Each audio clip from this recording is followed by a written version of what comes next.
Artigo 5 da Constituição Federal. Inciso 6. É inviolável a liberdade de consciência e de crença, sendo assegurado o livre exercício dos cultos religiosos e garantida, na forma da lei, a proteção aos locais de culto e às suas liturgias. Inciso 8. Ninguém será privado de direitos por motivo de crença religiosa ou de convicção filosófica ou política, salvo se as invocar para eximir-se de obrigação legal a todos imposta e recusar-se a cumprir prestação alternativa fixada em lei. E aí, eu sou do Muay Thai, mas naquela época a gente lutava qualquer coisa para sobreviver, né? Boxe veio. Aí fui convidado para ir para a seleção brasileira, ganhei a vaga depois de fazer a seletiva do titular, fui disputar o pré-olímpico na Guatemala, não fui para as Olimpíadas da China por causa de um ponto. Então, assim, depois de lá comecei a lutar, treinar com o Cigano, treinar com os caras, porque o professor Dória me conhecia da seleção, viu meu potencial, e aí eu comecei a treinar em alto rendimento. Isso é uma coisa que eu falo, que esse é um testemunho invertido, um testemunho que deu errado, entendeu? Eu estava com patrocinadores, eu estava com o nome cortado, eu estava estabilizado, estava ganhando bastante dinheiro. E aí eu fui para Bahia, né? Ia treinar com o Cigano lá, e eu tive a audácia de falar para Deus assim, Deus, eu vou me afastar um pouquinho do Senhor, vou cuidar das minhas coisas.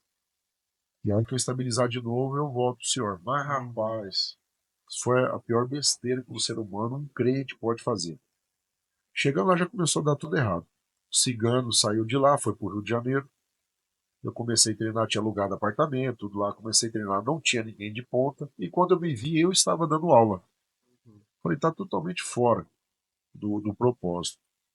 Aí eu fui para Dubai com o Minotauro.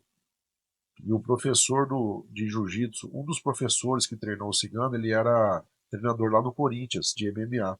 Ele fez uma proposta, falou, Mamute, você vai para onde depois do campo do Minotauro? Eu falei, eu vou lá para o Rio de Janeiro, para a academia do Minotauro. Ele falou, por que você não vem para o Corinthians, cara? Aqui a gente tem alojamento, tem comida, tem restaurante, tem médico aqui. Eu falei, então tá bom. A gente vai para Dubai, ele vai lutar, eu volto, venho aqui para Bahia, pego as minhas coisas, vou para Campo Grande e desço para aí. Rapaz, as coisas começaram a dar errado. Quando eu cheguei em Salvador, perdi meus patrocínios. Cheguei no Corinthians, os salários que tinha lá já não tinha mais. Rapaz, uma coisa assim que eu falei, sabe? Aí foi quando um triste muito. Quando eu conversei, não lembro se foi com o senhor, o pastor Pérez, perguntei o que está acontecendo. Ele falou, você deixou Deus de lado, o diabo entrou, ué. Mas isso aí é simples. Você foi burro. Falou a verdade. Você foi burro. Você falou que ia deixar Deus de lado, mas se você não está coberto, Deus que entra. Deus ele te dá o livre-arbítrio. Deus é tão justo que ele deixou você fazer o que você achava que estava certo. Aí eu estava duro, sem dinheiro, não tinha ganhado nada. E aí eu falei, rapaz, quando você acha que você pode chegar a um nível de burrice, você vê que você pode ultrapassar. E aí comecei a me reerguer de novo, fui pra lá, fiz as lutas, ganhei um dinheiro, mas não foi pra frente. Enquanto eu não pedi perdão para Deus, enquanto eu não humilhei na presença dele, as coisas não foi. Resultado, perdi todo o dinheiro que eu tinha ganho, vim embora de carona de caminhão, Rapaz. cheguei na porta, e aí até um testemunho, eu vim umas 3 vezes para cá, eu vim de caminhão, né, peguei carona. Eu lembro que eu estava lá no fundo do clube e falei, Deus, em nome do Senhor, eu quero pegar uma carona aqui e eu quero chegar na minha casa com todas as minhas coisas, 3 horas da manhã, que eu sei que é esse horário. Rapaz, eu não consegui a carona, levei todas as minhas coisas, 10 para as 3 eu estava em casa, 10 para as 3 da manhã eu estava em casa. Aí Deus falou, tá vendo? Eu fui fiel com você. Aí o cara chega, devendo 3 aluguel, 3 contas de água, 3 contas de luz, o banco tomou o meu carro, eu não tinha bicicleta, não tinha uma moto, não tinha um patinete para andar. Falei, Deus, o senhor tá vendo aí o trabalho que o senhor vai ter, né? Aí, e aí, como Deus é sempre fiel, né, cara, e eu fui crescendo, né, infelizmente na dor, as coisas foram acontecendo. A federação estava praticamente morta, a Federação de Muay Thai foi ativada, a gente começou a trabalhar, começou a produzir, fazer exame de graduação, os professores começaram a ganhar dinheiro, comecei a ganhar dinheiro, logo em seguida comecei a dar aula, logo em seguida comecei uma faculdade, comecei a trabalhar, comecei a ter contato, comecei, sabe, Deus foi me direcionando, vai para cá, vai para cá, vai para cá, me restabeleci. Mas mesmo assim, ainda tive altos e baixos. Falei, Deus, vem cá, vamos conversar aqui. O que eu estou fazendo de errado? Tenho certeza que a culpa é minha, né? O senhor que não é, o senhor é Deus. Ele falou, cara, você não tem fé no que você faz, você não tem uma, uma rotina de leitura, você não tem uma rotina de oração. Você só vai em mim quando a coisa aperta. Começa a mudar a sua rotina, começa a agradecer, para de reclamar, começa a fazer isso, começa a fazer aquilo. Que é o que nós fazemos, né? A gente, em nome de Jesus, todas as coisas, depois fala, as coisas tá difícil. Ah, esse Já governo, sei confessa não, errado, né? já vai. Então, assim, você paga pelas suas palavras, né? E eu comecei a mudar. As coisas estão difíceis. Falei, cara, para mim não. Terminei minha faculdade, foi a época da pandemia, perdi os meus alunos de personal, mas Deus me sustentou, não passei dificuldade, não atrasei conta. E aí eu comecei a ver o quanto Deus é maravilhoso, o quanto eu era limitado, como eu era cego espiritualmente. As promessas estão ali na Bíblia. Só que essa vai doer no coração. Você acredita mesmo que está na Bíblia? Você procura saber os seus direitos que está lá na Bíblia? Como que você vai conhecer sobre algo que você não lê, que você não busca? E isso é uma realidade e é dura, que às vezes o crente ele só lê a Bíblia quando está na igreja no domingo. Não tem esse hábito. Eu lembro o pastor Pérez falando para mim que eu falava, pastor, não tem tempo. Ele falou assim, o dia tem 24 horas. Você dorme quanto? Você dorme umas 8 horas. Você trabalha mais 8. Sobra mais quanto aí? 8. E nessas 8 você faz o quê? Então, eu falou, bicho, você tem tempo, você não quer. Você não quer. Fala que você não quer. As pessoas não creem, né? Eu não creio. Aí então a gente começou a criar essa rotina, começou a estudar, sabe? Começou a correr atrás. Muitas daquelas coisas que a gente lia lá atrás começou a fazer sentido, entendeu? Eu falei, é verdade. Começamos a ler livro, David Robson, né? Kenneth Hagin. Começamos a entender Paulo Show.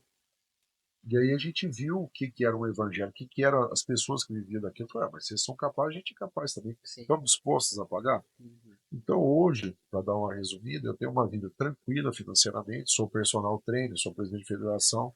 Eu vejo muitos personagens reclamando da profissão. Falo, cara, eu não posso reclamar. Deus tem me suprido, eu tenho dado um conforto melhor para minha família, eu não conto dinheiro mais no final do mês, moro bem, tenho um veículo bom, tenho, sabe, as coisas que eu quero eu compro.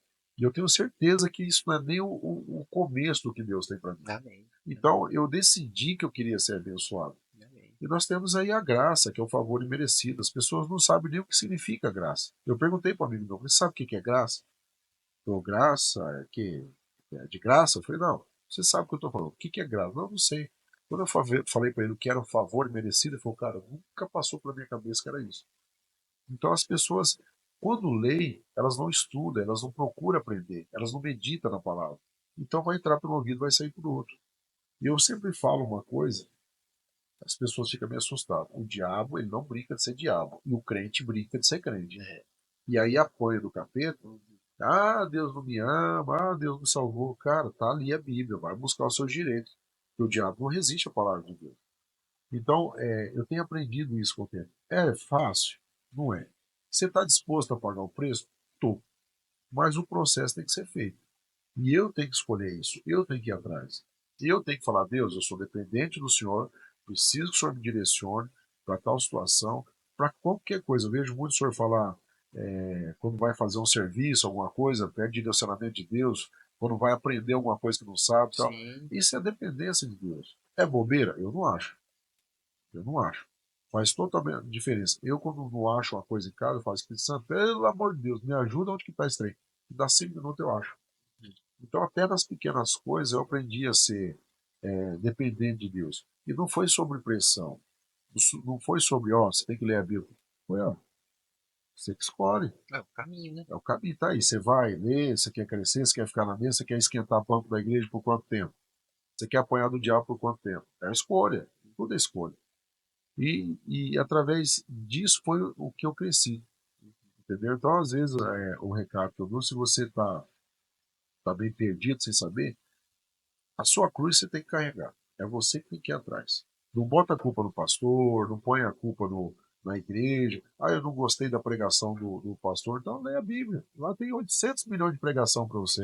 Vai ver o que o Paulo fala, vai ver o que Pedro fala, vai ler Carta aos Coríntios, Atos dos Apóstolos, vai ler. Lá tem um monte de pregação para você. Você não gostou do pastor, vai lá. Mas vai? Não vai. Sim.